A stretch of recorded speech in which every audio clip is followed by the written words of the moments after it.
లోకంలో ఏదో మూలన దెయ్యాలు ఆత్మల సంచలనం ఉంటుంది. వాటి గురించి తలుచుకున్నప్పుడు కానీ, అలాంటి సమస్యలు ఎదురైనప్పుడు కానీ వెన్నులో వణుకు పుడుతుంది. దెయ్యాల్లో కొన్ని దుష్టవి ఉంటే మరికొన్ని ఆత్మవేదనతో ఉంటాయి. హాయ్ ఫోక్స్, అందరూ ఎలా ఉన్నారు? అందరూ బాగానే ఉన్నానని కోరుకుంటున్నాను. ఎప్పటిలాగే ఇంకొక కొత్త హారర్ స్టోరీతో నేను మీ ముందుకు వచ్చేసాను. ఈ స్టోరీ చాలా ఇంట్రెస్టింగ్గా ఉంటుంది. సో వీడియో మొత్తం చూసి మీకు నచ్చితే వీడియోని లైక్ చేసి మా ఛానల్ని సబ్స్క్రైబ్ చేసుకొని పక్కనున్న బెల్ సింబల్ని యాక్టివేట్ చేసుకోండి. ఇక లేట్ చేయకుండా స్టోరీలోకి అయితే వెళ్ళిపోదాం. సిటీలో పొల్యూషన్ ఎక్కువగా ఉండడంతో సిటీకి దూరంగా వేస్తున్న వెంచర్లో ఇల్లు కొనుక్కున్నాడు రామకృష్ణ. రిటైర్మెంట్ తర్వాత సిటీకి దూరంగా ట్రాఫిక్ అండ్ పొల్యూషన్ లేకుండా ప్రశాంతంగా ఉండాలనేది ఆయన కోరిక. రామకృష్ణకైతే నిజానికి తన సొంత ఊరు వెళ్ళిపోవాలని ఉంది. కానీ సిటీకి లైఫ్కి అలవాటు పడ్డ అతని కుటుంబం ఆ పల్లెటూరులో ఉండబోయేది లేదని తేల్చి చెప్పారు. ఇక దాంతో తప్పక సిటీ అవుట్స్కట్స్లో డూప్లెక్స్ ఇల్లు తీసుకున్నాడు రామకృష్ణ. ఆ ఏరియాలో ఇంకా అంతగా ఇల్లు ఏవీ లేవు, అక్కడొకటి ఉన్నాయంతే. తనలాగా రిటైర్మెంట్ దగ్గరలో ఉన్నవారు, బాగా డబ్బులు ఉన్నవాళ్ళు అక్కడ స్థలాలు కొన్నారు. రామకృష్ణ కొడుకు ఉదయ్, కూతుడు శ్రీహిత ఇద్దరు సాఫ్ట్వేర్ జాబ్ చేస్తున్నారు. కూతురికి సంబంధాలు చూస్తూ ఉన్నారు. ఇక అతని భార్య లక్ష్మి కూడా మగ్గం వర్క్ చేస్తూ సంపాదిస్తుంది. ఎలాంటి కష్ట నష్టాలు లేకుండా ఆనందంగా సాగిపోతుంది వాళ్ళ జీవితం. తన రిటైర్మెంట్కి ఇంకో నెల రోజులు ఉంది అనగానే కొత్త ఇల్లు కూడా పూర్తయింది. అన్ని రకాలుగా ఆ ఇల్లు రెడీ అయిపోయింది. రిటైర్మెంట్ తర్వాతనే గృహప్రవేశం పెట్టుకోవాలనుకున్నాడు రామకృష్ణ. కానీ 2 రోజులు ఒక ముహూర్తం ఉంది, అది తప్పితే 3 నెలల వరకు మంచి ముహూర్తాలు లేవు అన్నారు పంతులు గారు. ఇల్లు పూర్తయిన తర్వాత ఎక్కువ రోజులు ఖాళీగా ఉండడం మంచిది కాదు అని, అలా చేస్తే అక్కడ దుష్టశక్తులు వచ్చి చేరుతాయి అని రామకృష్ణ వాళ్ళ అమ్మ చెప్పడంతో ఇక తప్పక ఆ 2 రోజుల తర్వాత ముహూర్తమే ఖాయం చేశాడు రామకృష్ణ. గృహప్రవేశం అయ్యాక ఫర్నిచర్ సెట్ చేయించుకోవచ్చులే అని సిటీకి చాలా దూరంగా ఉండడంతో ఎక్కువ మందిని పిలవలేదు. జస్ట్ కొంతమంది రిలేటివ్స్ అండ్ ఫ్రెండ్స్ని మాత్రమే ఇన్వైట్ చేశాడు రామకృష్ణ. వాళ్ళు పిలిచిన వాళ్ళలో కూడా పెద్దగా ఎవరు రాకపోవచ్చు అనుకున్నారు. అనుకున్నట్టే పెద్దగా ఎవ్వరూ రాలేదు. వచ్చిన చాలా తక్కువ మందికి ఇల్లు మొత్తం తిప్పి చూపించారు. ఫంక్షన్ మొత్తం అయిపోయాక అందరూ తిరిగి వెళ్ళిపోతుండగా రామకృష్ణ అండ్ ఫ్యామిలీ కూడా బయలుదేరదాం అనుకున్నారు. కానీ కొత్తగా గృహప్రవేశం చేసిన ఇంట్లో ఒక నిద్ర అయినా చేయకుండా వెళ్ళకూడదని రామకృష్ణ వాళ్ళ అమ్మ చెప్పడంతో వాళ్ళు అక్కడే ఉండేలా ఏర్పాటు చేశాడు రామకృష్ణ. ఇంట్లో ఉండడానికి మంచాలు లేవు కాబట్టి కొన్ని చాపలు దుప్పట్లు తెప్పించారు. ఇంట్లో ఫ్యాన్ కూడా లేదు కాబట్టి ఏదైనా టేబుల్ ఫ్యాన్ తెప్పించమని వాళ్ళ అబ్బాయి ఉదయ్కి ముందే చెప్పాడు. వాళ్ళ అబ్బాయి కూడా ఆన్లైన్లో చూసి సెకండ్ హ్యాండ్ టేబుల్ ఫ్యాన్ తెచ్చిపెట్టాడు. ఆ టేబుల్ ఫ్యాన్ మంచి కండిషన్లో ఉంది, కానీ సెకండ్ హ్యాండ్ది అవ్వడం వల్ల చాలా చీప్గా దొరికింది వాళ్ళకి. వాళ్ళు ఉండడానికి ఒక్కరోజు కోసం అన్ని ఏర్పాట్లు చేసుకున్నారు. గృహప్రవేశం చేయించడానికి వచ్చిన పంతులు గారు రామకృష్ణతో మాట్లాడుతూ కొత్తగా ప్రవేశమైన ఇంట్లో ఆ కుటుంబం వాళ్ళు ఎవరో ఒకరు ఉండాలి అని అంటారు. కానీ ఇలా ఊరి బయట ఉన్న ఇల్లులో గృహప్రవేశం అయినప్పుడు కుటుంబంలో అందరూ ఉండాలి అని అన్నారు. ఒక ఊరి పొలిమేరకు మరో ఊరి పొలిమేరకు మధ్య ఇల్లు కట్టుకోవడం చాలా ప్రమాదం అని చెప్పారు. అలా కట్టుకున్న ఇళ్లలో ఆ కుటుంబం వాళ్ళు అందరూ ఉండాలి. ఎవరు లేకపోయినా వాళ్ళ స్థానంలోకి ఆ కుటుంబానికి సంబంధం లేని వాళ్ళు చేరి ఆ కుటుంబాన్ని నాశనం చేస్తారు అని చెప్పారు పంతులు గారు. రామకృష్ణ సరే అని అన్నాడు. కానీ మనసులో మాత్రం పూజారి గారు చెప్తున్న మాటలు విని చిన్నగా నవ్వుకొని ఇలాంటి మూఢనమ్మకాలు నేను నమ్మను అనుకున్నాడు. ఆ ఏరియా గురించి ముందే తెలిసిన పంతులు గారు దాని గురించి చెప్పకుండా కేవలం అందరూ వెళ్ళిపోయాక తలుపులు మూసుకొని పొద్దున మళ్ళీ సూర్యోదయం అయ్యేదాకా తలుపులు తెరవద్దు అని చెప్పి సంభావన తీసుకొని అక్కడి నుండి వెళ్ళిపోయారు పంతులు గారు. పంతులు గారు అక్కడికి 10 కిలోమీటర్ల దూరంలో ఉన్న చిన్న పల్లెటూరులో ఉంటారు. దాంతో ఆ ఏరియా గురించి పంతులు గారికి కాస్త తెలుసు. ఇప్పుడు కొత్తగా వెంచర్లు వేసిన ఆ స్థలం మొత్తం 20 ఎకరాలు. దాని పక్కన శ్మశానం ఉండేది. ఆ 20 ఎకరాల స్థలం మొత్తం 3 స్నేహితులు కలిసి కొనుక్కున్నారు. కాస్త దూరంలో ఆ 3 ఫామ్ హౌస్లు కూడా కట్టుకున్నారు. అప్పుడప్పుడు అక్కడికి వస్తూ వెళ్తూ ఉండేవాళ్ళు. మొదట్లో పెద్దగా ఇబ్బందులు ఏమీ లేవు. అప్పుడప్పుడు అవి రెంట్స్ కూడా ఇచ్చేవాళ్ళు, వీకెండ్ పార్టీ కోసం, చిన్న ఫంక్షన్స్ కోసం. కానీ ఒక్కసారి అక్కడికి వచ్చిన వాళ్ళు మళ్ళీ వచ్చేవాళ్ళు కాదు. వాళ్ళు చాలా భయపడేవాళ్ళు. అక్కడ దెయ్యాలు తిరుగుతున్నాయని అనుకునేవాళ్ళు. కొద్ది రోజుల్లోనే ఆ వార్త అందరికీ తెలిసింది. ఆ ఫామ్ హౌస్లు వైపు ఎవ్వరూ వెళ్ళేవారు కాదు. అంతేకాకుండా ఆ 3 కుటుంబాలకు సంబంధించిన వాళ్ళు అంతా ఒకేసారి అక్కడ చనిపోయారు. అటువైపు వెళ్ళడానికి కూడా ఎవ్వరూ సహాయించలేదు. కానీ ఆ కుటుంబాలకు సంబంధించిన ఒక వ్యక్తి మాత్రం అమెరికాలో ఉంటాడు. అతను ఆ బిల్డింగులు పడగొట్టించి పక్కనున్న శ్మశానాన్ని కూడా తవ్వించి మట్టి తొలించి ఒక 2 సంవత్సరాలు అలా వదిలేశాడు. దాదాపు సంవత్సరం క్రితం ఆ స్థలం అంతా రియల్ ఎస్టేట్ వాళ్ళకి అమ్మేశాడు. ఆ కంపెనీ వాళ్ళు వెంచర్లు వేసి అమ్మారు. ఏదో 2-3 ఇల్లు కడుతూ ఉన్నారు. పని వాళ్ళు కూడా రాత్రి అక్కడ ఉండరు. ముందుగా పూర్తయిన ఇల్లు మాత్రం రామకృష్ణదే. అదంతా గోస చేసుకుంటూ వాళ్ళ ఊరికి వెళ్ళిపోయారు పంతులు గారు వెళ్ళిపోయిన తర్వాత ఆయన చెప్పిన మాటలు విని నవ్వుకుంటూ ఇంకా ఇలాంటి మూఢనమ్మకాలు నమ్మేవారు ఉన్నారు అనుకుని లోపలికి వెళ్ళాడు రామకృష్ణ. అతను వేసుకోవాల్సిన టాబ్లెట్స్ గురించి అడిగాడు లక్ష్మిని. అయ్యో, మీ టాబ్లెట్స్ బాక్స్ పెట్టడం మర్చిపోయానండి, మళ్ళీ వచ్చేస్తాం కదా అనుకున్నాను అంది లక్ష్మి. సరిపోయింది అని ఉదయ్ని పిలిచాడు రామకృష్ణ. ఏంటి నాన్న అని అడిగాడు ఉదయ్. మీ అమ్మ నా టాబ్లెట్ బాక్స్ మర్చిపోయిందంటారా? మేము మళ్ళీ సిటీలోకి వెళ్ళి తీసుకొని ఇక్కడికి రావడం అంటే కష్టం. సో నేను అమ్మ వెళ్తాము. నేను రేపు పొద్దున వచ్చి నిన్ను చెల్లిని వచ్చి పిక్ చేసుకుంటాను. మీరిద్దరూ ఉండగలరు కదా అన్నాడు రామకృష్ణ. నాన్న అన్నాడు ఉదయ్. అంతలోపే అక్కడికి వచ్చిన శ్రీహిత, అందరం వెళ్తే సరిపోతుంది కదా నాన్న అంది. లేదురా, కొత్త ఇంట్లో ఎవరో ఒకరు నిద్ర చేయాలి. నానమ్మ చెప్పింది కదా, అలా నిద్ర చేయకపోతే మంచిది కాదు అని. కోర్స్ నేను ఇలాంటివన్నీ నమ్మను, కానీ నానమ్మ కోసం తప్పదు అన్నాడు రామకృష్ణ. సరేలే నాన్న, మేముంటాము, మీరు వెళ్ళి రండి అంది శ్రీహిత. సరే, మీరిద్దరూ జాగ్రత్తగా ఉండండి. ఎట్టి పరిస్థితుల్లోనూ మార్నింగ్ వరకు డోర్స్ తెరవకండి అన్నాడు రామకృష్ణ. అలాగే అన్నారు ఇద్దరు. వాళ్లకు చాలా జాగ్రత్తలు చెప్పి బయటికి వచ్చారు రామకృష్ణ, లక్ష్మి. వాళ్ళ ముందే పిల్లలు ఇద్దరు డోర్స్ లాక్ చేసుకున్నాక అక్కడి నుండి బయలుదేరారు. ఉన్నట్లుండి గాలి హోరున వీస్తుంది. అబ్బా, ఈ గాలి ఏంటండి అంది లక్ష్మి. ఇక్కడ చెట్లు ఎక్కువగా ఉన్నాయి ఇలా కదా లక్ష్మి, పైగా పొల్యూషన్ అనే మాటనే లేదు. ఈ స్వచ్ఛమైన చల్లగాలి అన్నాడు రామకృష్ణ. అదంతా నిజమే అండి, కానీ మరీ ఇంత ఎక్కువ గాలి ఏంటండి అంది లక్ష్మి.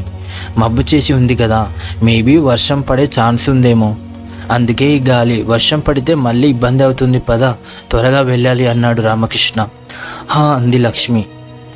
వారిద్దరూ కారులో కూర్చొని కార్ డోర్ క్లోజ్ చేయగానే చిన్నగా వర్షం పడడం స్టార్ట్ అయింది. కార్ స్టార్ట్ చేసి ముందుకు కదిలాడు రామకృష్ణ. వాళ్ళిద్దరూ ముందుకు వెళ్తున్న కొద్దీ వర్షం పెద్దగా పడుతూ ఉంది.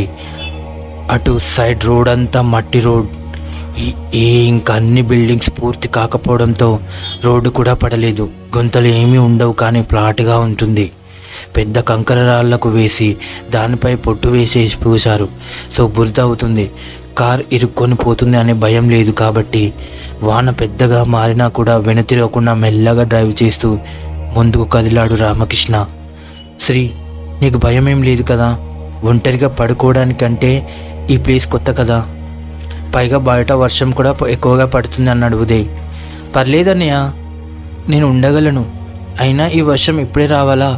అమ్మ వాళ్ళ నాన్న కోసం మెయిన్ రోడ్డు కూడా ఎక్కి ఉండరు అంది శ్రీహిత కంగారుగా. It's okay Sri, don't worry, నువ్వు టెన్స్ అవ్వకు అన్నాడు ఉదయ్. సరే అన్నయ్య అంది శ్రీహిత. ఓకే, నువ్వు వెళ్ళు, నువ్వు పడుకో అన్నాడు ఉదయ్. సరే అన్నయ్య అని శ్రీహిత పైన ఉన్న తన గదిలోకి వెళ్ళి పడుకుంది. ఉదయ్ కూడా వెళ్ళి తన గదిలో పడుకున్నాడు. ఏమండి, చాలా చీకటిగా ఉంది. వర్షానికి రోడ్డు కూడా సరిగా కనిపించడం లేదు. కాస్త చూసుకొని పోనివ్వండి మెల్లిగా అంది లక్ష్మి. లక్ష్మి, నువ్వేం టెన్షన్ పడకు అన్నాడు రామకృష్ణ. వాళ్ళకెదురుగా కాస్త దూరంలో ఇంచుమించు వాళ్ళ వయసే కలిగిన ఒక స్త్రీ, ఒక పురుషుడు నిలబడి ఉన్నారు. ఆ వర్షంలో రామకృష్ణకి ఇంకా వాళ్ళు కనిపించలేదు. కానీ కొంచెం దూరం వెళ్ళేసరికి ఎవరో ఇద్దరు రోడ్ సైడ్ ఉన్నట్లు కనిపించింది రామకృష్ణకి. వాళ్ళిద్దరూ లిఫ్ట్లో అడుగుతున్నట్టు చెయ్యి ఎత్తి పిలుస్తున్నారు. ఏమండి, అటు చూసారా? అక్కడ ఎవరో ఇద్దరు ఉన్నారు, లిఫ్ట్లో అడుగుతున్నట్టు ఉన్నారు. పాపం వర్షంలో తడుస్తూ ఉన్నారు. ఆపుదామా అంది లక్ష్మి. కొంచెం తెలివిగా ఆలోచించు లక్ష్మి. ఈ ఏరియాలో మనం ఇల్లు మాత్రమే పూర్తయింది, కొన్ని కన్స్ట్రక్ట్ అవుతూ ఉన్నాయి ఇంకా. సో ఇక్కడ వర్కర్స్ తప్ప ఎవ్వరూ ఉండే అవకాశం ఉండదు. వాళ్ళు దొంగలైతే అన్నాడు రామకృష్ణ. అంతే అంటారా అని ఆలోచిస్తూ అంది లక్ష్మి. వాళ్ళ దగ్గరికి వచ్చేసరికి వాళ్ళు పిలుస్తున్నా ఆగకుండా స్పీడ్గా వెళ్ళాడు రామకృష్ణ. వాళ్ళిద్దరు రోడ్డు మధ్యలో నిలబడి వెళ్తున్న రామకృష్ణ కారు వైపు అదోలా చూస్తూ వికృతంగా నవ్వుతూ ఉన్నారు. అద్దం నుండి ఆ దృశ్యం చూసిన రామకృష్ణకి చాలా కంగారుగా అనిపించింది. వెనక్కి తిరిగి చూడకుండా స్పీడ్గా డ్రైవ్ చేయడం మొదలుపెట్టాడు. మెయిన్ రోడ్ వచ్చేసరికి కాస్త ఊపిరి పీల్చుకున్నాడు. వర్షం కూడా తగ్గుముఖం పట్టింది. అమ్మయ్యా అనుకుని ముందుకు వెళ్తున్న రామకృష్ణ కార్కి సడన్గా ఒక మేకపిల్ల ఒకటి ఒడ్డు వచ్చింది. కార్ బ్రేక్ వేసే గ్యాప్లోనే ఆ కార్ మేకపిల్లకి డాష్ ఇచ్చింది. ఒక్కసారిగా రక్తం అంతా ముందు గ్లాసు మీద పడింది. కార్ బ్రేక్ వేయడంతో ఆగింది. ఏమండి అని గట్టిగా అరిచింది లక్ష్మి. రామకృష్ణ వెళ్ళిన తరువాత అక్కడ నిలబడి ఉన్న ఇద్దరు రామకృష్ణ లక్ష్మి రూపంలోకి మారిపోయి గట్టిగా నవ్వుతూ నల్లటి పొగలా మారి అక్కడి నుండి మాయమయ్యారు. రక్తం అండి, రక్తం అని కంగారుగా అంటూ ఉంది లక్ష్మి. నువ్వు టెన్షన్ పడకు లక్ష్మి, ఒక మేకపిల్ల అడ్డు వచ్చింది అంతే అన్నాడు రామకృష్ణ. ఇది మంచి శకునం కాదండి, పైగా అసలు ఈ టైంలో మేకపిల్ల అడ్డు రావడం ఏంటండి అంది లక్ష్మి. అయ్యో లక్ష్మి, నువ్వు అనవసరంగా భయపడి నన్ను భయపెట్టకు. అసలు శకునాలు లాంటివి ఏవి ఉండవు, అవన్నీ ఒట్టి మూఢనమ్మకాలు మాత్రమే అన్నాడు రామకృష్ణ. అదంతా వదిలేయండి, కానీ ఈ టైంలో మేకపిల్ల ఏంటండి అంది లక్ష్మి. అబ్బా లక్ష్మి, దానికి చచ్చే గీత ఉంది, అందుకే ఇలా టైం కాని టైం రోడ్లో మీదకి వచ్చింది, మన కారు కింద పడి చచ్చింది. నువ్వు అనవసరంగా కంగారు పడకు అని చెప్పి కారు స్టార్ట్ చేశాడు రామకృష్ణ. కాలింగ్ బెల్ మోగడంతో అప్పుడే నిద్రకి ఉపక్రమించిన ఉదయ్ ఇదేంటి ఇప్పుడు ఎవరు కాలింగ్ బెల్ కొడుతున్నారు అనుకుని లేచి హాల్లోకి వచ్చి ఎవరు అన్నాడు. బాబు నేను మీ అమ్మని, నాన్న కూడా వచ్చారు అంది బయట ఉన్న లక్ష్మి. ఆమె పక్కనే ఉన్న రామకృష్ణ కూడా నిలబడి ఉన్నాడు. బయట నుండి చూసే ఎవరు కనిపించరు, కానీ లోపల నుండి డోర్ పక్కన ఉన్న గ్లాసు నుండి చూసే మాత్రం బయటకు ఎవరు ఉన్నారా అని కనిపిస్తారు. గ్లాసు నుండి తొంగి చూశాడు ఉదయ్. వాళ్ళ అమ్మ నాన్న కనిపిస్తూ ఉన్నారు. అదేంటి అమ్మ నాన్న వెళ్ళారు అన్నారు కదా, మరి వెళ్ళకుండా మళ్ళీ వచ్చారేంటి అని ఆలోచిస్తూ డోర్ తీయడానికి డోర్ మీద చెయ్యి వేశాడు ఉదయ్. సరిగ్గా అప్పుడే తన రూమ్ నుండి కిందకి వచ్చిన శ్రీహిత ఆగు అన్నయ్య, నువ్వు డోర్ తీయకు అంది. ఎందుకన్నాడు ఉదయ్. నాన్న ఒక్కరోజు టాబ్లెట్ మర్చిపోయినా ఆయనకు ఎంతో కష్టమవుతుంది, అందులోనూ ఎప్పుడో వెళ్ళిన అమ్మవాళ్ళు ఇప్పుడు రావడం ఏంటి అన్నయ్య, ఈ పాటికి వాళ్ళు మెయిన్ రోడ్ ఎక్కి చాలా దూరం వెళ్ళి ఉంటారు, నాకెందుకో భయంగా ఉంది అన్నయ్య అంది శ్రీహిత. అయ్యో శ్రీ, భయం ఎందుకురా, నేను చూశాను, వాళ్ళు అమ్మ నాన్ననే అన్నాడు ఉదయ్. ఎందుకైనా మంచిది, ఒకసారి చెక్ చేసి తీద్దాం అన్నాడు అంది శ్రీహిత. సరే అని ఉదయ్ డోర్ తీయకుండానే మా అమ్మ నాన్న సిటీకి వెళ్ళారు, మీరు ఎవరు అని గట్టిగా అడిగాడు. ఆ మాటకి లక్ష్మి నేనే బాబు మీ అమ్మని.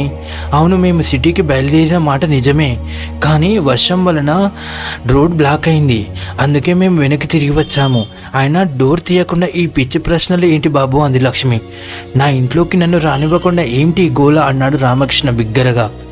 అంతలోనే శ్రీహిత ఫోన్ రింగ్ అవుతుంటే స్క్రీన్ మీద మా అని ఉండడం చూసి కాల్ అటెండ్ చేసింది శ్రీహిత.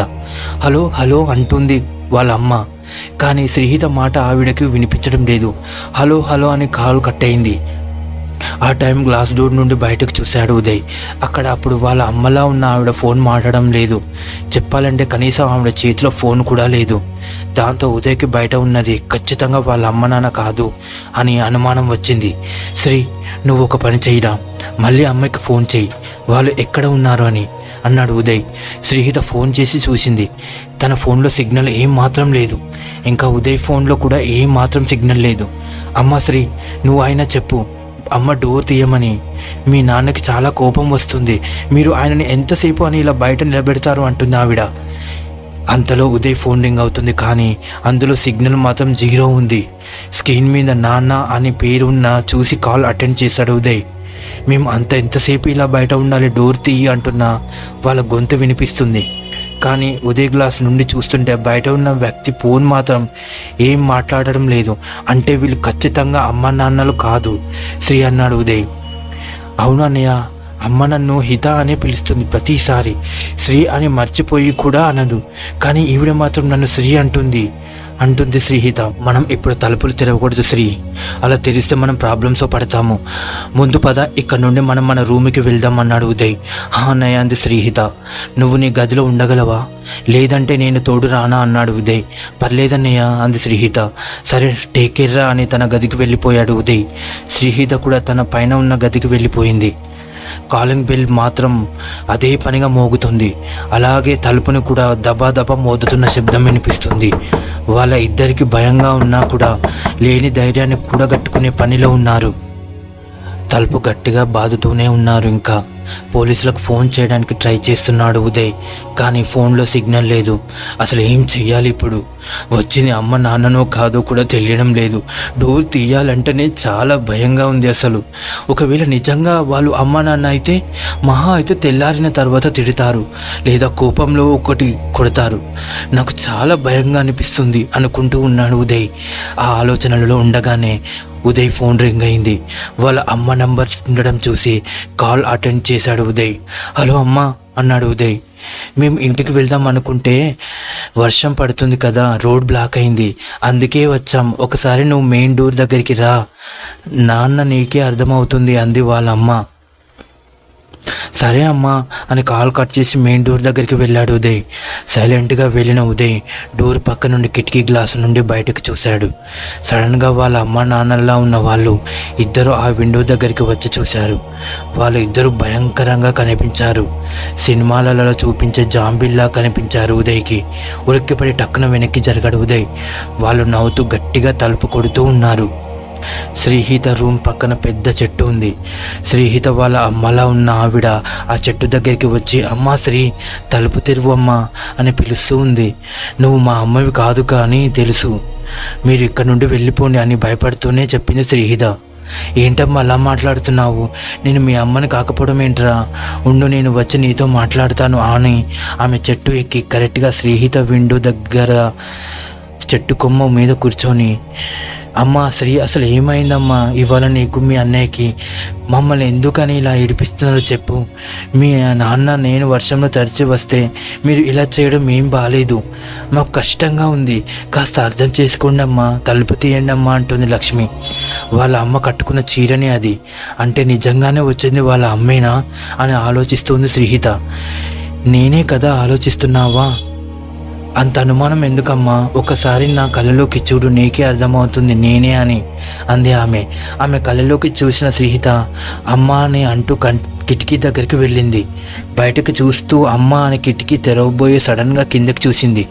తను ఉన్నది ఫస్ట్ ఫ్లోర్లో, ఆ చెట్టు గ్రౌండ్ ఫ్లోర్ నుండి. వాళ్ళ అమ్మకి మోకాల నొప్పులు, కొంచెం దూరం కూడా నడవలేదు. అలాంటిది ఇప్పుడు అంత పైకి ఎలా ఎక్కగలిగింది అనే ఆలోచన వెంటనే కిటికీ తెరవకుండా వెనక్కి వచ్చింది శ్రీహిత. ఏమైందమ్మా మళ్ళీ? కిటికీ తెరువమ్మా అంది ఆమె. నువ్వు మా అమ్మవి కాదు, మా అమ్మకి మోకాల నొప్పులు, తను కొంచెం కూడా నడవలేదు. అలాంటిది నువ్వు ఏకంగా చెట్టే ఎక్కేశావు. అసలు ఎవరు నువ్వు చెప్పు ప్లీజ్, నన్ను అన్నయ్యను ఏమి చెయ్యొద్దు, దయచేసి వెళ్ళిపో ఇక్కడి నుండి అని ఏడవడం మొదలుపెట్టింది. అమ్మ నువ్వు అలా ఏడవకు, నేను ఎందుకు మీ ఇద్దరికి హాని చేస్తాను? నేను మీ అమ్మని, ఏ తల్లి అయినా బిడ్డల్ని హాని చేస్తుందా చెప్పు? మీరు లోపల ఎలా ఉన్నారు అని భయంతో నేను చెట్టు మీదకి కూడా ఎక్కేశానమ్మా. ఒక్కసారి నా కళ్ళలోకి చూడు, నీకు తెలుస్తుంది నేను ఎంత బాధపడుతున్నాను అని అంది. కనురెప్ప వాల్చకుండా నా కళ్ళలోకి ఒక్కసారిగా చూడమ్మా అని నీకు అర్థమవుతుంది అంటూ చెట్టు మీద ఉన్న ఆమె చెప్పడంతో శ్రీహిత కూడా అలానే తన కళ్ళలోకి చూసింది మరోసారి. ఆ కళ్ళలో ఏమాయ దాగుందో తెలియదు. శ్రీహిత ఒక్కసారిగా ఏడవడం ఆపేసింది. తనకి చాలా ధైర్యం వచ్చింది. చెట్టు మీద ఉన్న వాళ్ళ అమ్మని చూసి ధైర్యం తెచ్చుకుంది. అమ్మ ఇప్పుడు నన్ను ఏం చేయమంటావు అమ్మా అని అడిగింది వాళ్ళ అమ్మని. కిటికీలోంచి నాకు చెయ్యి అందివు అమ్మ అని చెప్పింది వాళ్ళ అమ్మ ప్రేమగా నవ్వుతూ. శ్రీహిత వాళ్ళ అమ్మకి చెయ్యి అందిస్తుండగా వాళ్ళ అమ్మ నవ్వులో ఏదో మార్పు కనబడింది. వాళ్ళ అమ్మ నవ్వుతుంటే ఏదో మెరుస్తున్నట్టు ఉంది. సరిగ్గా చూస్తే బంగారపు పన్ను అక్కడ ఉంది, వాళ్ళ అమ్మ కాదు అని అర్థమైంది ఇంకా తనకి. నువ్వు మా అమ్మవి కాదు, మా అమ్మకి బంగారు పన్ను లేదు, మా అమ్మవిగా అని నన్ను ఎలా నమ్మించావు అంటూ మళ్ళీ ఏడడం మొదలుపెట్టింది. ఇంతలో కింద ఉన్న మెయిన్ డోర్ని పగల కొడుతున్నట్టు సౌండ్ వచ్చింది. ఉదయ్ వెళ్ళి తన రూమ్లో దాక్కున్నాడు. నువ్వు భయపడకు శ్రీ, ఎట్టి పరిస్థితుల్లోనూ నీ డోర్ తీయకు అని అరుస్తూ ఉన్నాడు ఉదయ్. చెట్టు మీద ఉన్న ఆమె వికృతంగా నవ్వుతూ, మేం వచ్చేస్తున్నాం, ఇక మీరు ఏం చెయ్యలేరు అని నవ్వుతూ ఉంది. శ్రీహితకి కూడా ఆ చెట్టు మీద వాళ్ళ అమ్మ రూపంలో ఉన్న ఆవిడ భయంకరంగా కనిపించడంతో లైట్స్ ఆఫ్ చేసి బెడ్ మీద కూర్చొని ఏడుస్తూ ఉంది. ఇంతలో మెయిన్ డోర్ పగలగొట్టిన శబ్దం పిల్లలిద్దరికీ క్లియర్గా వినిపించింది. లైట్ ఆఫ్ చేసేటప్పుడు శ్రీహిత తన రూమ్లో ఉన్న అన్ని స్విచెస్ ఆఫ్ చేసింది. డోర్ లాక్ చేసుకుని లోపల బెడ్కి ఒక మూల నక్కి కూర్చుంది. తనకి ఎలాంటి శబ్దాలు వినిపించడం లేదు, అంతా ప్రశాంతంగా ఉన్నట్లు అనిపిస్తుంది. కాసేపు అలానే ఉన్న తర్వాత పైకి లేచి మెల్లగా డోర్ ఓపెన్ చేసి చూసింది. తనకి ఎవ్వరూ కనిపించలేదు, ఏమీ వినిపించలేదు. వాళ్ళు వెళ్ళిపోయి ఉంటారా అని అనుకుని లైట్ ఆన్ చేసి చూసింది. తర్వాత ఆ టేబుల్ ఫ్యాన్ స్విచ్ ఆన్ కూడా చేసింది శ్రీహిత. అంతలోనే వాళ్ళ అరుపులు గోల వినిపించడం మొదలయ్యాయి. అయోమయంగా ఇప్పటి వరకు అంత బాగానే ఉంది కదా, మళ్ళీ ఇంతలోనే అసలు ఏం జరిగింది అని ఆలోచిస్తూ తన దృష్టి టేబుల్ ఫ్యాన్ మీద పడింది. వెంటనే టేబుల్ ఫ్యాన్ ఆపేసింది శ్రీహిత. మళ్ళీ అంత నార్మల్గానే అనిపించింది శ్రీహితకి. ఇది అంతా ఈ టేబుల్ ఫ్యాన్ వల్లే జరుగుతుందా అని ఆలోచిస్తే ఫ్యాన్ వేసింది మళ్ళీ చెక్ చేయడం కోసం. ఈసారి ఫ్యాన్ వేసినప్పుడు మళ్ళీ వాళ్ళ అరుపులతో పాటు ఉదయ్ అరుపు కూడా వినిపించింది శ్రీహితకి. టక్కున ఫ్యాన్ ఆపేసి గోడకి కూర్చొని భయపడుతూ ఉంది శ్రీహిత. అన్నయ్య అరిచాడు ఏమిటి అని ఆలోచిస్తూ ఉంది. ఒకవేళ అన్నయ్యని వాళ్ళు ఏమైనా చేశారా అని ఆలోచిస్తూ ఉంది శ్రీహిత. డోర్ పగలకుట్టి మరీ లోపలికి వచ్చిన వాళ్ళు నేరుగా కింద ఉన్న ఉదయ్ గది వైపు వెళ్ళారు. ఉదయ్ తలుపు తడుతూ ఉంటే, ఎవరు మీరు, ఎందుకు ఇలా చేస్తున్నారు, మాకు చాలా భయంగా ఉంది, దయచేసి మీరు ఇక్కడ నుండి వెళ్ళిపోండి అని ఏడుస్తూ ఫోన్లో సిగ్నల్ వస్తుందేమో అని చూస్తూ ఉన్నాడు ఉదయ్. సరిగా అప్పుడే బయట నుండి అన్నయ్య అని గట్టిగా శ్రీహిత అరిచినట్లు అనిపించింది. తన డోర్ కొడుతూ ఏడుస్తూ, అన్నయ్య ప్లీజ్ సేవ్ మీ అన్నయ్య, ఒక్కసారి డోర్ తీయన్నయ్య అని శ్రీహిత ఏడుస్తూ అడుగుతున్నట్లు అనిపించింది ఉదయ్కి. తన చెల్లెలు ఏ ప్రమాదంలో ఉందో అని కంగారుగా డోర్ ఓపెన్ చేయబోయి మళ్ళీ ఆగిపోయాడు. ఒకవేళ ఇది వాళ్ళ ట్రాప్ ఏమో అని.